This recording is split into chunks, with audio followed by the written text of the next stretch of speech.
విశాఖపట్నంలోని సింహాచలం శ్రీ వరాహ లక్ష్మీనరసింహస్వామి వారి ఆలయంలో చోటు చేసుకున్న ఘోర విషాదం రాష్ట్రంలో కలకలం రేపింది.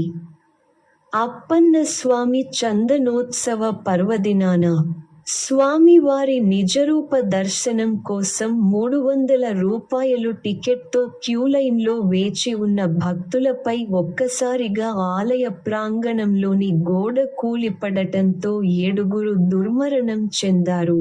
ఈ దుర్ఘటనలో దంపతులతో సహా ఒకే కుటుంబానికి చెందిన 4 ప్రాణాలు కోల్పోవడం అత్యంత విషాదకరం.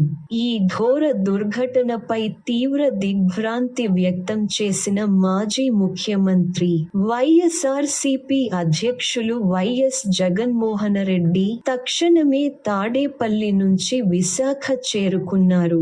చంద్రంపాలెంలో మృతి చెందిన ఉమామహేష్, శైలజ దంపతుల భౌతిక కాయాలకు నివాళులర్పించి శోకసంద్రంలో మునిగిన వారి కుటుంబ సభ్యులను ఓదార్చారు. వారికి ప్రగాఢ సానుభూతి తెలియజేస్తూ అన్ని విధాలా అండగా ఉంటామని హామీ ఇచ్చారు.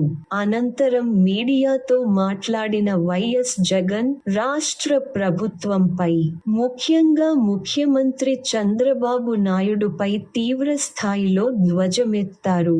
తెలిసి కూడా ఎందుకంత నిర్లక్ష్యం అని ప్రశ్నించారు. చందనోత్సవం, వైకుంఠ ఏకాదశి వంటి పర్వదినాల్లో లక్షలాది మంది భక్తులు వస్తారని ప్రభుత్వానికి తెలియదా అని నిలదీశారు.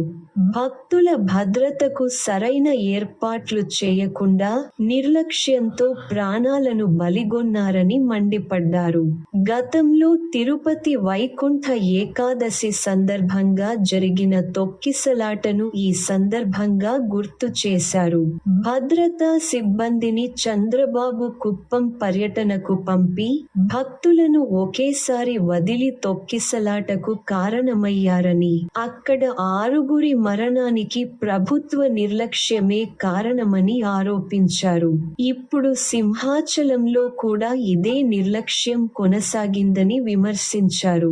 ఆలయ ప్రాంగణంలో కనీసం తాత్కాలిక టాయిలెట్లు, మంచినీటి సౌకర్యం కూడా కల్పించలేదని ఆగ్రహం వ్యక్తం చేశారు.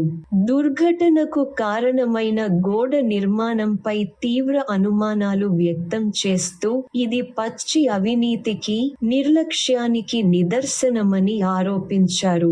కేవలం 6 రోజుల క్రితం పనులు మొదలుపెట్టి 4 రోజుల్లోనే 20 మీటర్ల పొడవు, 10 అడుగుల ఎత్తు ఉన్న గోడను ఎలా పూర్తి చేశారని ప్రశ్నించారు. కనీసం కాలమ్స్ లేకుండా నాసిరకం ఫ్లై యాష్ ఇటుకలతో కట్టిన గోడ ఎలా నిలబడుతుందని, రీఇన్ఫోర్స్డ్ కాంక్రీట్ తో కట్టాల్సిన దానిని టెండర్లు లేకుండా ఎలా అప్పగించారని నిలదీశారు.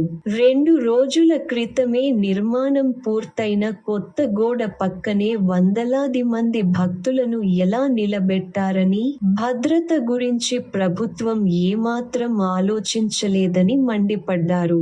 గత 11 నెలల చంద్రబాబు పాలనలో తిరుపతి తొక్కిసలాట, శ్రీకూర్మం గుడిలో తాబేళ్ల మృతి, టీటీడీ గోశాలలో గోవుల మృతి, కడప కాశీనాయన ఆశ్రమం కూల్చివేత వంటి వరుస దుర్ఘటనలు ప్రభుత్వ వ్యవస్థలపై చూపుతున్న నిర్లక్ష్యానికి నిదర్శనమని జగన్ వ్యాఖ్యానించారు. భక్తుల ప్రాణాల పట్ల ఇంతటి నిర్లక్ష్యం తగదని, జరిగిన దుర్ఘటనకు రాష్ట్ర ప్రభుత్వం బాధ్యత వహించాలని ఆయన డిమాండ్ చేశారు.